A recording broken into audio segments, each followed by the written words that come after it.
Thanks, Harry Redknapp here. You're listening to a proper podcast. It's the Alan Hudson podcast. It's proper football, proper talk. Well, hello there. Welcome again to the Alan Hudson podcast. Thanks for joining us.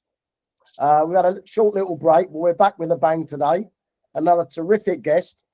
But before we introduce him, I'll hand the floor over to Alan because he's got some words about subscriptions. Yeah. If you haven't subscribed already, please come onto YouTube and subscribe for me and Tony and I. Keep us in work. I subscribed the other day, by the way, so if I can subscribe, you can. Thanks very much.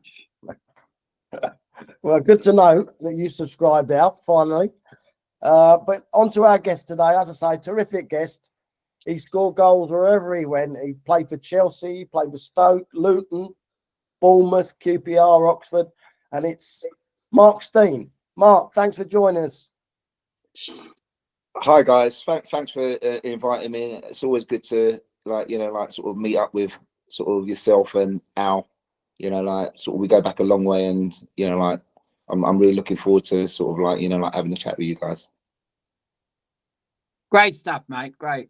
The first thing I want to go into, my pal. I got a pal at the moment who is a big Luton fan. Huey, hi Hugh, and I was texting Mick Harford every game last season at the beginning, and every time I texted him, they were getting beat by the odd goal and late goals and all that kind of thing. I've always liked the way Luton. I like this, not this season, but last season. I thought they were terrific. But you got a lot. You, Brian, you got another brother. Yeah, Edwin. Could he play? Yeah. Because what was interesting now, when sort of like the manager like David Pleat sort of like looked at him, he went to see them play at Edgware, because he got sort of like wind of that, sort of like they might be worth a look at and stuff like that. And the thing was sort of like my brother Edwin was more the talker, where Brian was like more like the quiet one. And so like yourself, yeah, on the field, and it was one of those situations where like sort of they didn't go, they always went together everywhere they went, and stuff like that, and so I think it was I think that's what happened when like they signed them at Luton, and sort of like David Pleat took both of them, because obviously like to sort of like hopefully like help Brian to a certain extent, because Edwin didn't really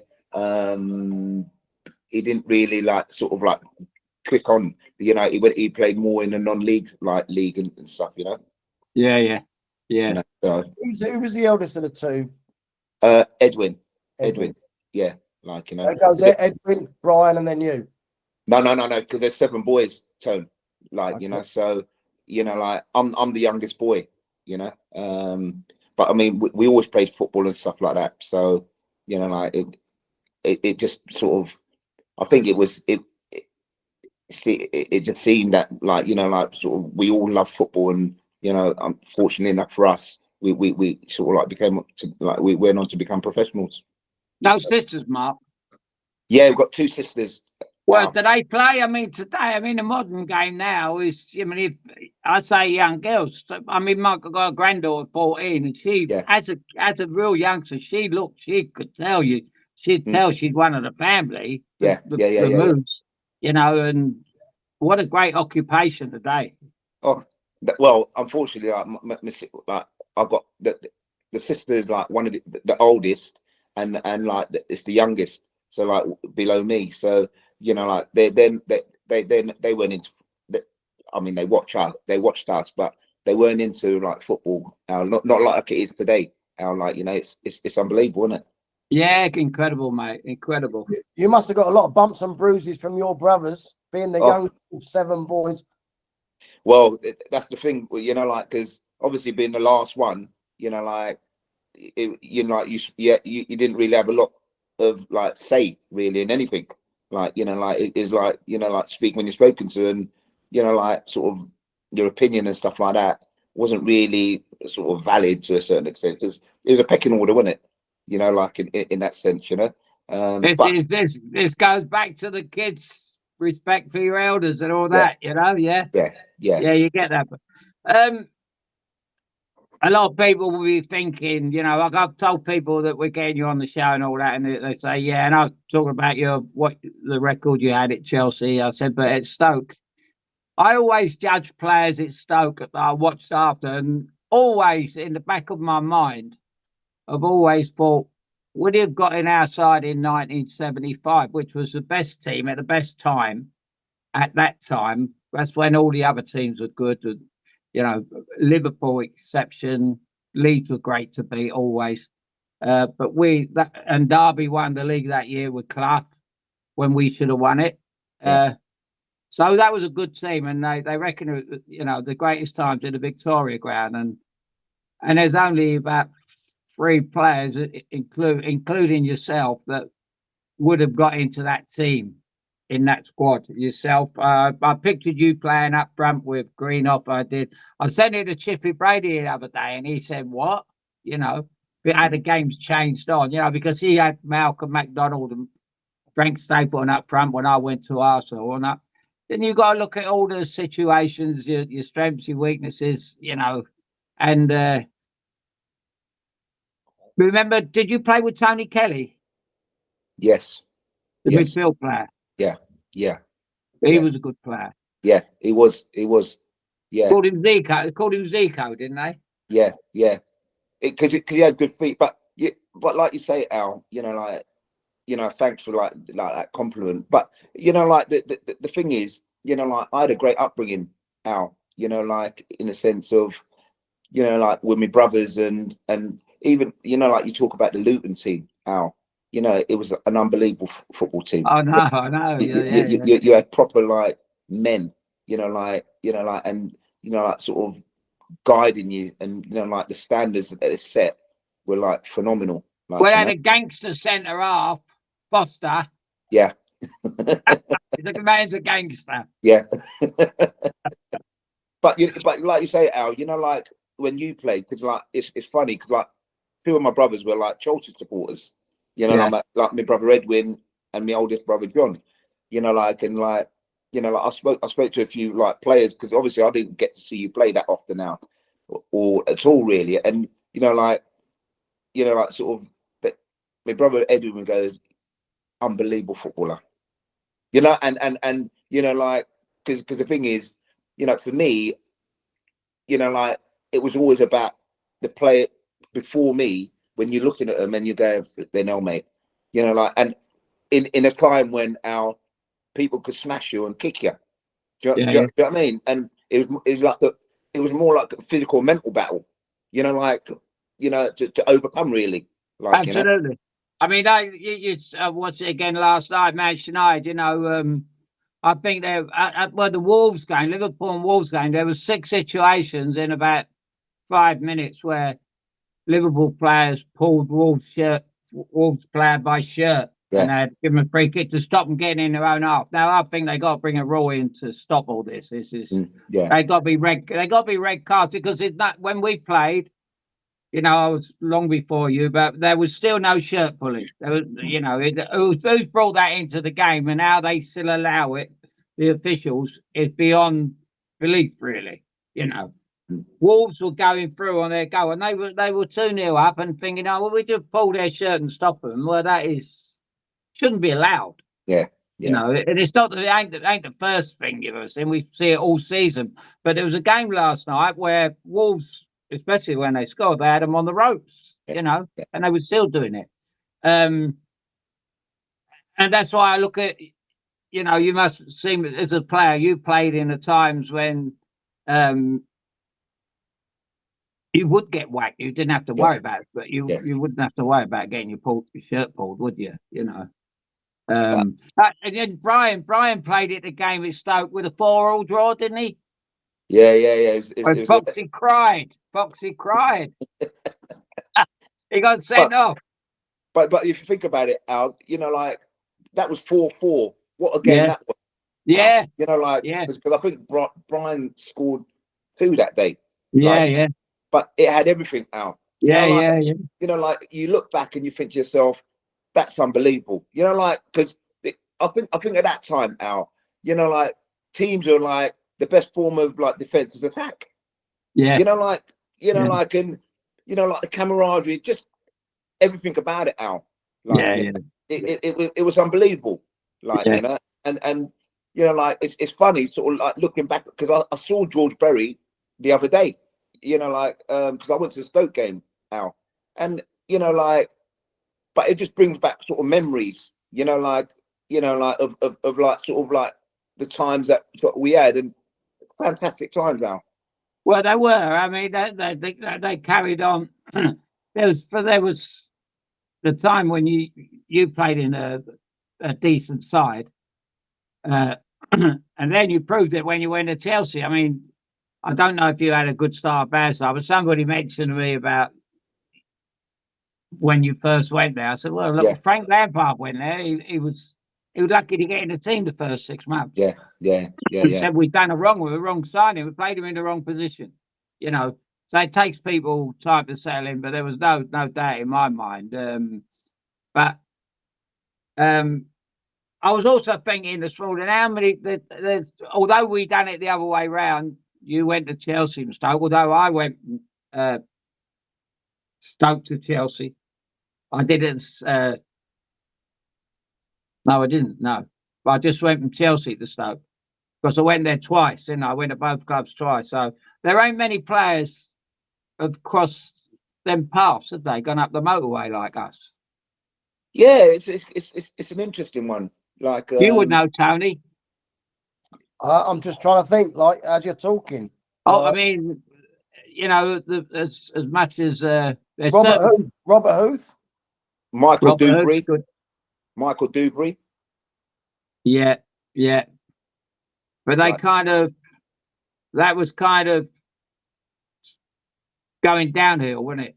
Chelsea were a bigger club, Yeah. and them going.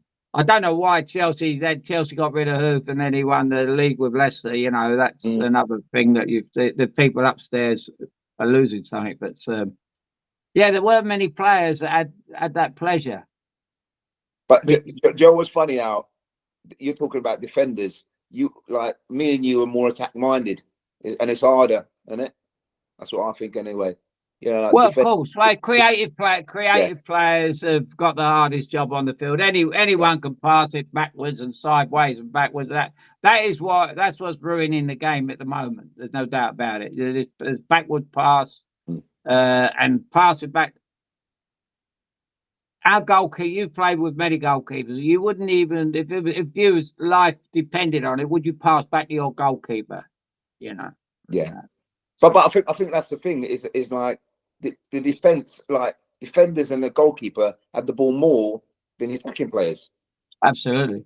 And like go, how does that work? You know, and you know, I always just look at it from the point of view how that as a centre forward, you know, like the way I looked at things, I'm like sort of like that, getting the ball in the box. Because how are you going to score? You know, we look at the basics, Al. You know, like we talk about, you know, like you'd go past people, you'd look for you got positive mindset. You know, like I think a lot, you know, like now, you know, like I don't think it is a positive mindset.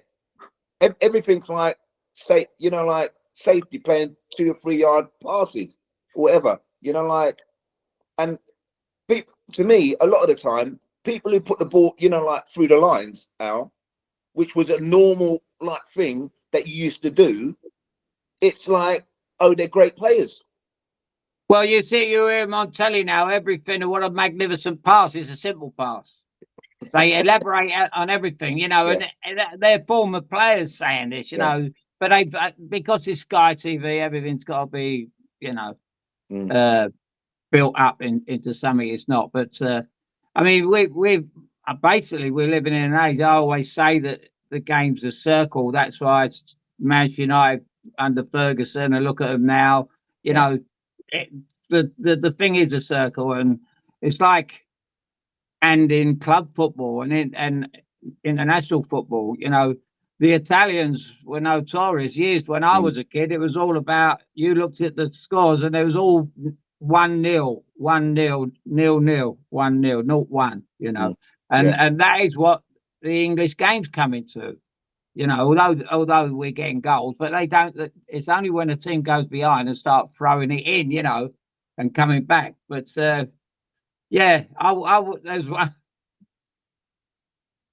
I'd hate to be a centre forward today, you know. But I think that, Al, because you know, like, because I see like a lot of the sort of time where, you know, like the wide players, you know, like even like from the byline, or they go part, everything's a cutback, Al. No one puts the ball in front of people where you like just can toe it in, or maybe like a defender might score an own goal or something. You know, like, and I think to myself, how does that happen? You know, because that's the hardest finish, Al. If someone's cut the ball back to you, you know, like, you're gonna have to catch it perfectly, you know, like, in order for it, you know, like, even to get it on target. Let alone, you know, like, and I just think, you know, like, and it seems to me it seems easier for players to score goals, Al. You know, like, for instance, I was saying to like someone the other day, you know, like, for us to score a goal, Al, you have to be doing something out of the ordinary. Because you know what? You know you're going to get a broken cheekbone, or you're going to get like, you know, like, you're kicking people's studs and all sorts of different things.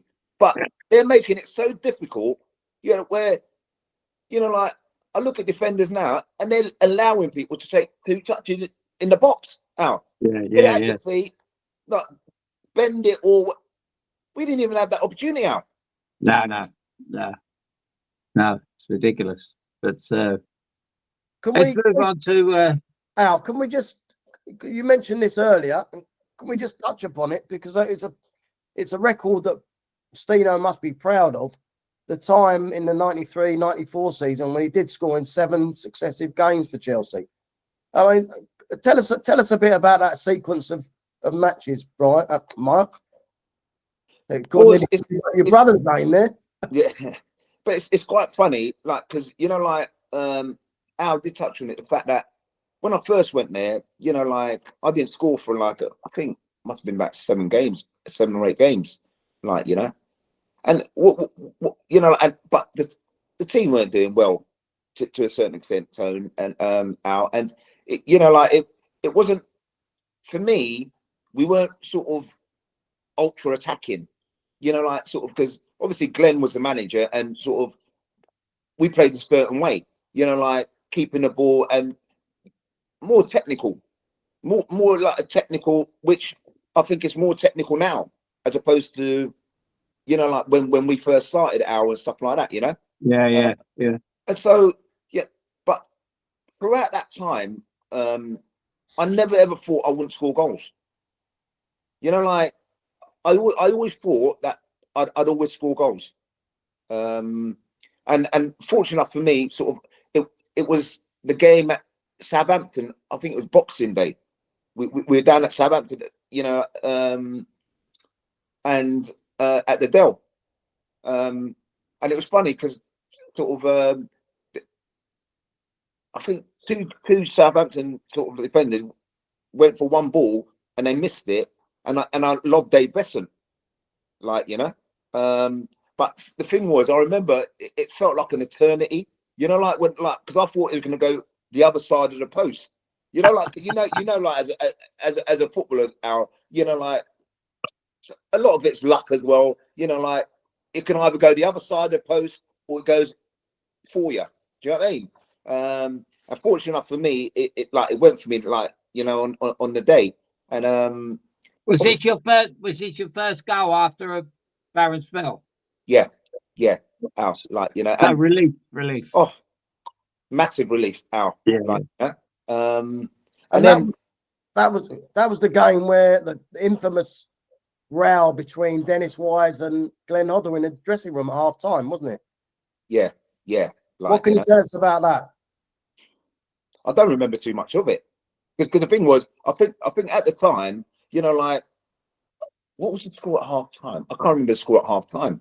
Because we got beat 3-1. I remember we got beat 3-1 on the day, and you know, like it was, and obviously, like Wisey flipping was one of those, you know, like he rallied everyone, you know, like, and you know, and which is what you know, like what was normal then. Do you know what I mean? You know, like at that time, like, but I remember like the supporters weren't happy, you know, like after the game and stuff like that. But I can't remember too much about that. Like, why is he like losing his rag? You know, like at half time. Because to be honest, why is he would like, you know, sort of like dig people out or whatever, regardless. You know, because like because at the end of the day, you know, like that's what it was. That's what it was about. You know, like it was all about, you know, like flipping, you know, like giving you 100% and making sure that you like, you know, like you're doing what you need to be doing. Well, that in them days, that was the Wimbledon way, wasn't it? Yeah, that was what they done, and he was. I remember being up in the stands one day, and Chelsea played less. And I was sitting. My mate's good friends with Muzzy Izzy, and we had tickets, and Muzzy's dad was with him, and we're sitting there after the game, and he come up savage. He was sitting there, and he had a couple of scuffles with Dennis, and he went, "Oh," he says, "every time we scuffled, we went down once." He said, "But." He said, as you're getting up, he said, "You're like that. Look at him." He said, "Nick, put his hand down and he'll pinch you." It's like, he said, "It's an armor." He went, "Yeah, go like that." He said, "Everyone," and he'd get up and run away, start laughing, you know. But that is great, isn't it? You know, I think Wise, he was a good player for Chelsea. He was very underrated, and but stuff like that, that was what they used to learn at Wimbledon. You know, do anything to upset the other team. Yeah. Which was great because it weren't like pulling shirts and all that. You know, it's a different ball game.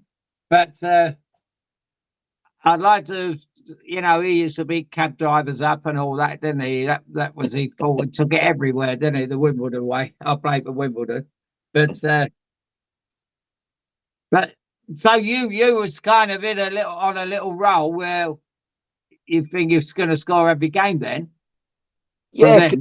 Yeah, because like I think sort of it just because I think I remember sort of like at that time in training I used to do shooting after like, you know, training all the time, you know, because like for me that was the most important thing at the time, you know, like because it's always nice Al to like hit the back of the net, you know, like, you know, because, you know, if you're not scoring, you know, you're doing your damn utmost to try and like, if you do get a chance, you know, like hit the target and stuff like that, you know, and there's nothing like hearing the ball hit the back of the net, you know, like, and the thing was when it's not happening for you, you know, like it doesn't mean that you know, like, you know, you need to find solutions, don't you, out in order to like go right, okay, you know, what can you do, you know, if it's not happening for you in a game, you know, like always have the like, you know, like the thought process to go right, okay, you know, like,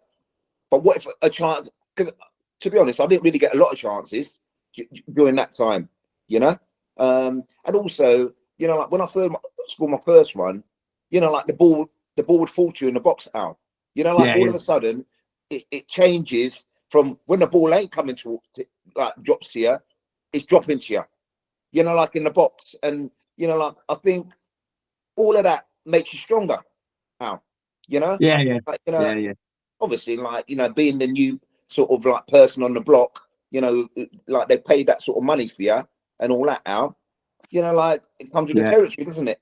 You know? Yeah. But I mean, when you say that it starts dropping for you, it's all about you at the end of the day.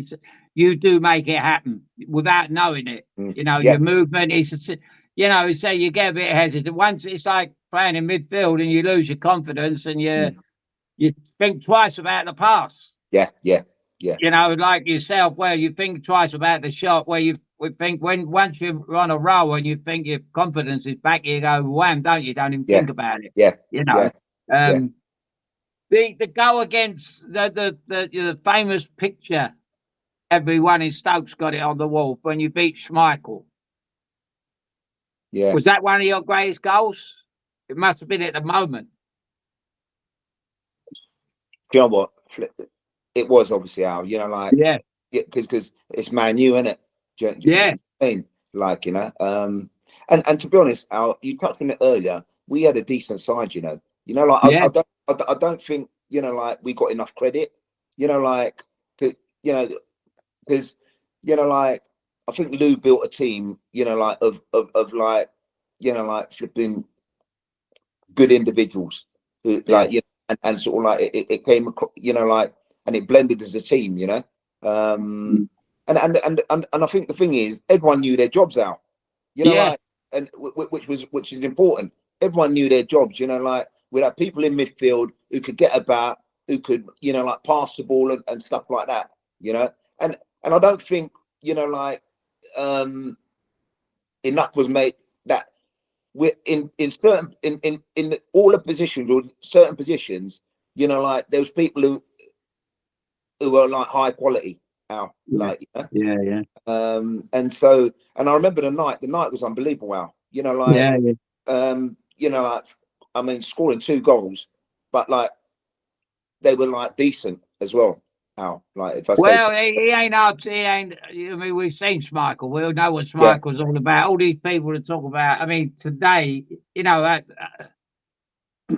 we got the worst goalkeepers in the Premier League I can remember. In the top league, we got the worst goalkeepers at this moment. yeah, They are. yeah. They are. And I suppose Guardiola's a lot to do with that. Pep's a lot to do with that, bringing the ball at the feet. But they, there's Peter Cechs and Schmeichels and people like that. Even young Schmeichel, that we had so many great goalies at that time. The best in the world, weren't we?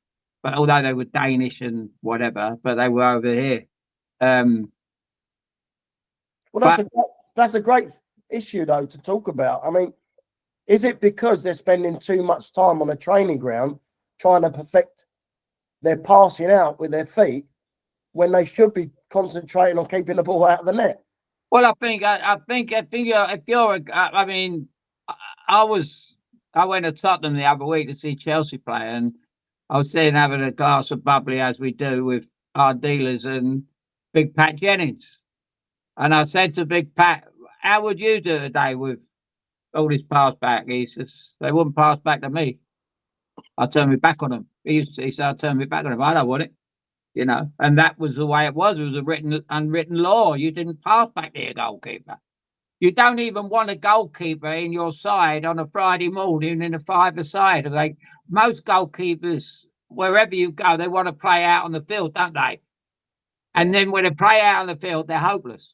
There was Benetti at Chelsea used to do it, but he was quick and he was nimble and all that. But still, you tell he was a goalkeeper.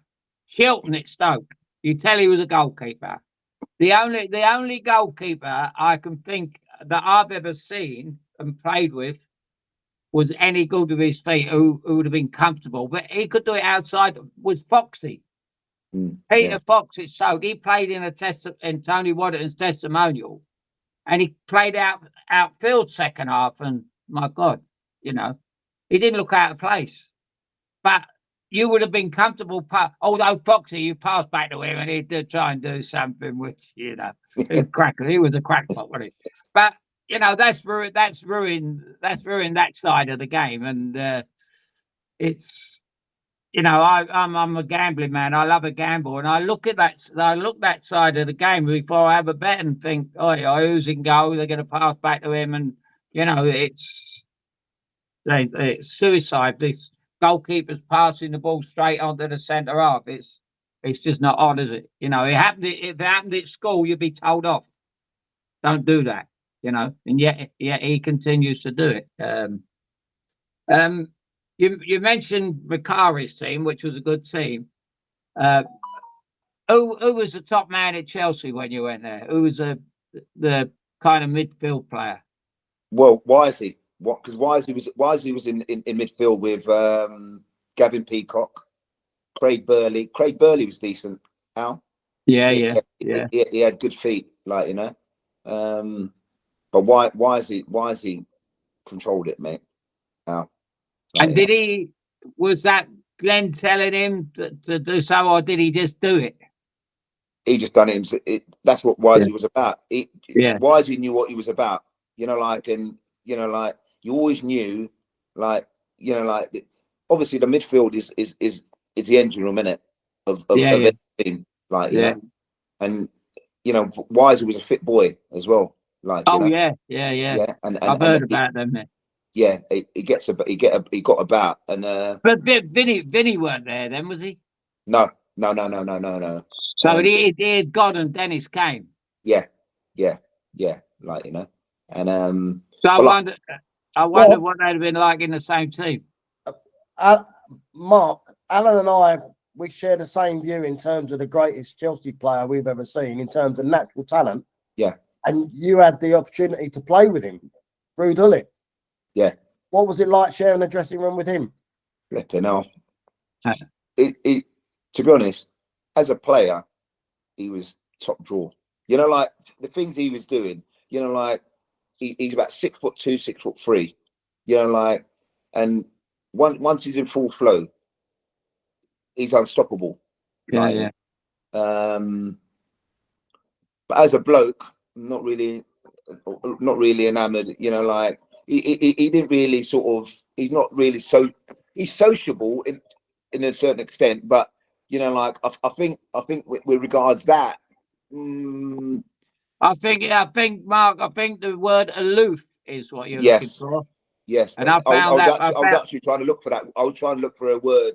Call me anytime you're looking for a word, Mark. No, but the thing is, I think you know, like I said, but I mean, for me as well, Al, sort of like playing with Glenn, you know, like even though he's at the end of his career, he was unbelievable, mate. Yeah. Unbelievable. You know, like things he used to do. You're like, it's out of this world, mate. You know, and you know, like, fortunately, you know, like I was, you know, like they brought Zola in, they brought like Vialli in. You know, like, for me, I look at Vialli, underrated, so underrated. You know, like he's doing things. You know, like he'd be going through, like, you know, he'd like shoot before the goalkeepers even thought about trying to move forward, and the ball's gone past him. You know, like it was, you know, like he was so strong, you know, like it was unbelievable. You know, like, and you look at certain things, you know, like in different players, you know, like, and you know, like Vialli was phenomenal. That was probably part of his strength, I suppose, was he was very. He probably couldn't believe his luck coming to England after playing in Italy, where you didn't get them kind of chances, you know. Yeah. He had it inside him, but you know, that's the way it used to work. Like English players going over to Italy, you know, they couldn't believe it, you know, how tough that was, you know. Yeah. But you know, you mentioned a few players there, and to have Glenn in midfield, even at that age, but you know, Tony and I, because Tony's got a seat at Chelsea where he's pretty much very close to the players, Mark. Right. And we had this discussion one day, and it must be. I think I've never been on the field with him, but I see him playing a friendly, pre-season friendly at Birmingham one day. I was up. My son used to work at Birmingham, and I went up there to see him, and we went to the game that night. And my God, it was like him and 21 others. They just weren't on the same level as him. He was on a different level. You could tell he. And then you think about it. You think, well, he played in the great Dutch team, and the Dutch team he played in were probably better than the Cruyff team. Yeah. Because if you took Cruyff out that Dutch team that he played in, the total football team, I think Gullit's team were better with Van Basten and all these, you know, all them lads. Rijkaard. They were magnificent. They were. I mean, I think take Johan out that because he's the best I've ever played. I played against him 4 or 5 times, and Okay. different level. Yeah, like a ghost. It was like a ghost. He's Really? phenomenal. Yeah, it was a freakish. You wouldn't rate him the best player in the world. You just leave him alone because he was a freak. No one could do what he done. Like the Cruyff turn, and you twist yourself up, wouldn't you? You do your knee in or something. You injure yourself. Why try that? But he was just something else. But and fair. But this is all basically it's all down to Matthew Harding at that time. He loved. I remember when Matthew was a huddle nut. Yeah. And he also got me in one. Matthew asked me one day to chat Matt Letizia. He wanted him badly. And really? and I was in the tunnel and I spoke to him on the side of the pitch. We had a photo done and having a chat. And I said, any chance? He said, no chance. We've had him on, Matt. And he said, there's no chance he'd gone to anywhere in the world. He wouldn't have left Southampton, which is fantastic.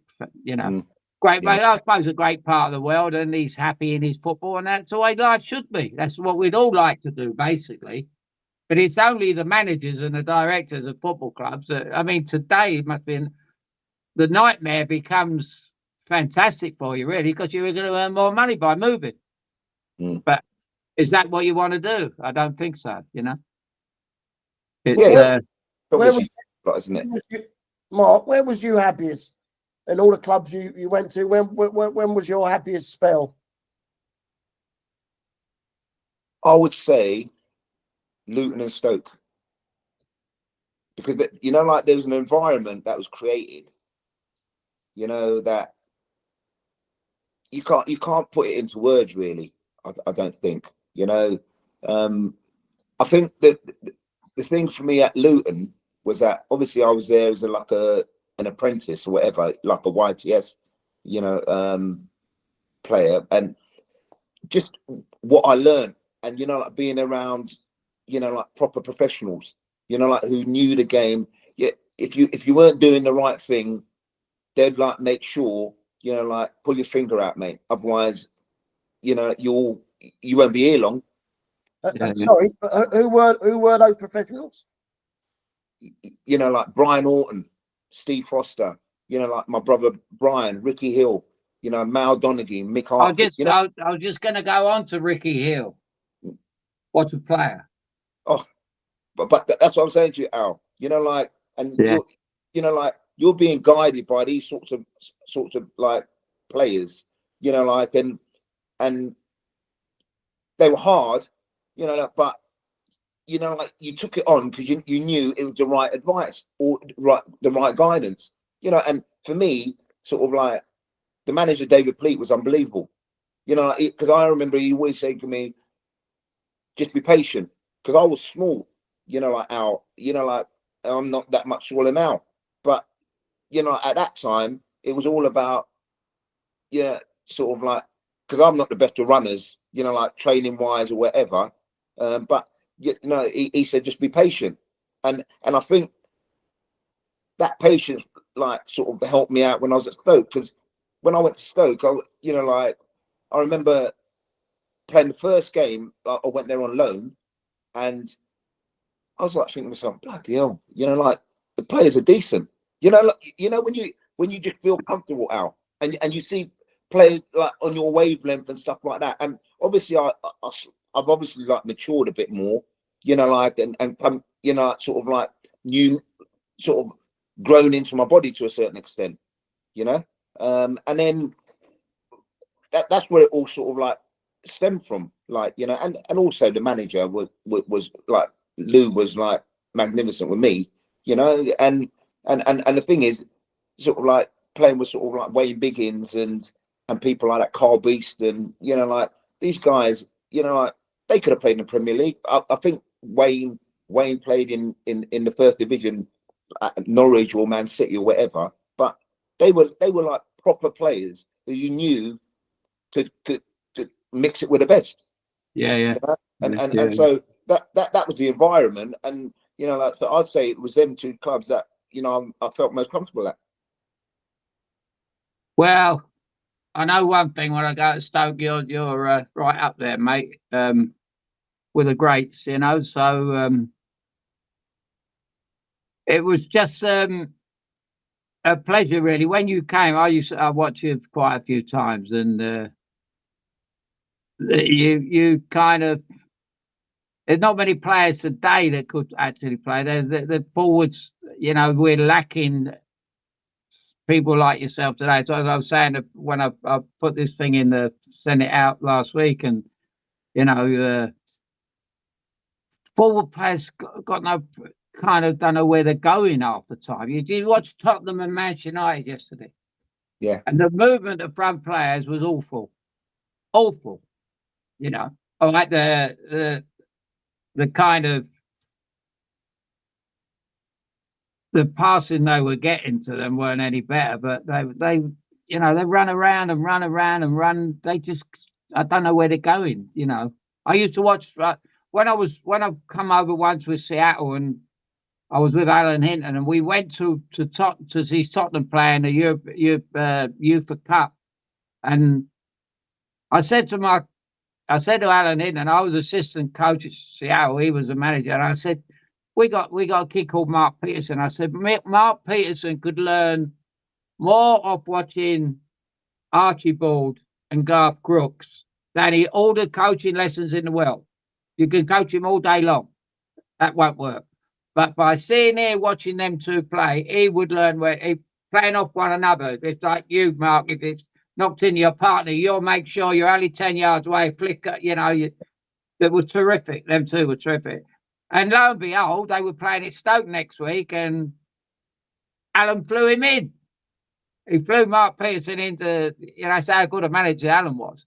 And he flew him in. He said, "What's these two kids?" And, you know, and little things like that. If you watch it, you know, you have these people talking about football coaches, managers, and you think, what are they talking about? You know, you got to, you know, it's like you're talking about Glenn playing with people like Oddle and Hullett. That's how you learn, don't you? You know, playing with the best, you know. Yeah. But I think you make a good point, Al, right? It matters about the players you play with. You know, like, for instance, absolutely. You know, like, because I knew what my strengths were. You know, like, was movement. You know, like, or, you know, like, I know with the spaces, making sure I'm between the centre halves, so that as soon as they take their eye off that ball, all of a sudden, if that ball's put in, they're finished. That's it. That they're out of the game. Do you know what I mean? Al? But they're the sorts of things that, you know, like, I think, but that's innate in you. You know, like, as a football, you know, like, so for instance, if I'm playing you, Al, and, like, you know, like, I'll go right, you know, you'll know what I do. If I come short and I go, you ain't past it, I'm going the other way, because I know. And because if you're not getting past the ball when you want it, Al, it's no good to you. Yeah. Like, you know, and you know, like, and I think they're the things. I look at the players now. They're not the first, because my first thought is, right, come on, where's the danger? It's behind the centre half, or behind the fullback, or whatever. You know, like, because if they're in front of you, Al, you can deal with that all day long. Absolutely, yeah. But I think players now, it's like, it's the safety route, right? We don't even, our first ball ain't looking forward. It's looking like sideways and back to the goalkeeper now. Yeah. You could be summing up the Chelsea team of the current era. No, but do you know what I mean, Tone? It's, you know, like, because the most important thing is, you know, like, teams don't stretch no one no more. Everything's in front, and then you get 11 players behind the ball, you know, like the defending team, and how hard's that to break down? Yeah.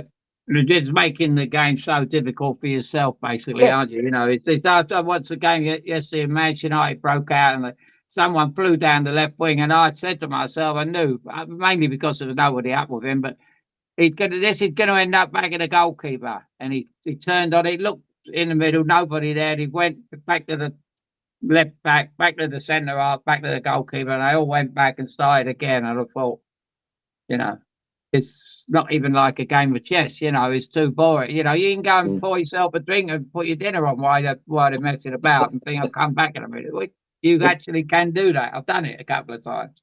But I think the big problem is like everything's about data, everything's about science, everything. Like there's no, like when we played out, it was your eyes. Your eyes never lie to you. Like, and I look in it and I'm going, oh, they come out with all these different statistics about they've run 8 kilometers and all that. And I'm thinking, okay, you can make whatever you want out of data. Well, how many passes have they made forward then? How many like chances have they made? Like everything's got to be like, like statistics. And we never played in that sort of era out. Like now, like the pitches are like carpets. And I just think to myself, it's how you ask the question, isn't it? Like who takes responsibility about anything? If my defenders, like say we spoke about goalkeepers earlier on, if they're passing out to like the midfield, like defensive midfield player, like messing around with it, they wouldn't. You're not going to be in my team next week. If I was the manager, why are you putting yourself or the team under threat? Like and like I just look and I'm just going, it's crazy. Yeah, it is suicide football. Yeah, it is suicide football. Yeah.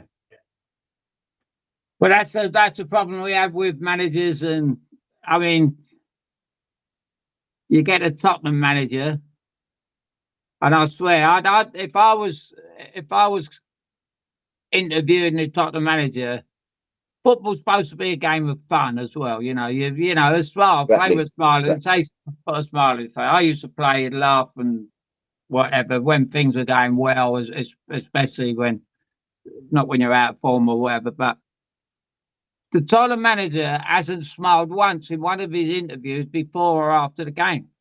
It's like, this is hard work, If he's got, even Ferguson smiled, didn't he? Yeah. These people are out there. Harry Redknapp, it was half a joke to him, Yeah. They got, I heard yesterday someone asked, it was an old tape that said who was your best ever sign. He said Paul Di Canio. I mean, again, it's talking about the people we're talking about. And I used to go to West Ham when I was in hospital over there as well after my accident. I was literally in Whitechapel at that time. And I used to get out of hospital and go and watch the Canio used to make my weekend, Yeah. And that's what people want to watch. But today you don't get that, do you? You get going there. And I don't know how 60 people can get in a stadium and sit there and watch it and they don't empty after half an hour or something because I couldn't be watching that. That's why I see him watching it at home and I think, oh, go in the kitchen, pour myself a drink, do so. I've even done the crossword watching the football and stuff like that. It really is. It really is, and listen to they're attacking now. So you just look up, you go, oh, yeah, And that's what it's become. And as you say about the stats, say that, well, they only come in the game because everything America do, we do. American football, that was just a matter of time before they brought that in. And Sky TV and everything else is starting to ruin the game. And these coaches coming on the line with showing players what to do when they're coming on and all that, you think, what's going on? Who's that fella, And I remember with the England team, Ray Clemence used to do it. He was in part of the coaching team, and he used to come on the sideline and go like that to great players good players coming on, and he would tell them what to do. A goalkeeper telling you what to do. Get back in goal. Get back at. Okay, we've probably taken up far too much of your time Stino, but it's been great having you on. Final question for me. Looking back at your career, blimey, you scored so many goals. You must have had a while of a time when you were playing. What was the highlight for you? That's a good question, Tone. You know, like I've had so many like fantastic like times. You know, like winning the Littlewoods Cup final with Luton. You know, do you know what? Scoring against Man United. You know, like Stoke. Scoring at Wembley for Stoke. You know, and do you know what? Scoring my first goal at Chelsea. You know, because do you know what? I think, you know, like obviously, you know, like when I was at Chelsea, you know, like it's interesting because I think my record ain't, you know, like weren't that bad. I think I scored something like 27, 28 goals in about 60 odd games, like, you know, and you know, like I'm not sure whether like people like see that as a, you know, like a failure, you know, and I think the unfortunate thing was I got injured at the wrong time, really. I think, you know, like because I was like in full flow, really, and I was out for quite a long time, and I mean that was the hardest thing, I think, you know, like at that time. But I love Chelsea. You know, like, you know, because they gave me the opportunity to like play in the Premier League and show what I could do, really. You know, like we got to European Cup winners semi-final. You know, like, and You scored it. You scored in that game, didn't you, in the semi-final? Yeah. But you know, like just being part of it. You know, like playing in Europe. You know, I've had the opportunity to like do all of that, Tone, like, you know, and you know, like I met like unbelievable people like throughout, you know, and you know, so yeah, I'm lucky. I think I'm really lucky, Tone, like, you know, and you know, like, football gave me a great life, and you know, like I wouldn't change it for the world. I see. That's a great answer. It brings back a lot of memories. You was up there the weekend, Stoke. Yeah. How did you get a buzz with the fans and people seeing you and that? They're good people, aren't they? Yeah, they're fantastic people, Al. Like, you know, I mean, I should go more often. I go maybe once or twice a year, Al. Like, You know. must come up with me one day. We go in Anton's box. We'll make a date next Yeah, year. definitely, Al. Yeah. Like, Yeah. But they're wonderful people, mate. You know, Yeah, they are. warm and stuff. You know, and you know, like it's a special place. Yeah, it certainly is, mate. That's a nice way to round it off. It is great having you on. Great to see you. Looking good, son. Yeah, cheers, Al, mate. And You're you, looking good. take care of yourself, though, Al, mate. And you, we'll keep in touch, eh? Yeah, definitely. Good luck, Mark. Thanks Thanks for coming again, on. You're a star. Cheers. Thanks a lot. Cheers. Bye-bye. Bye.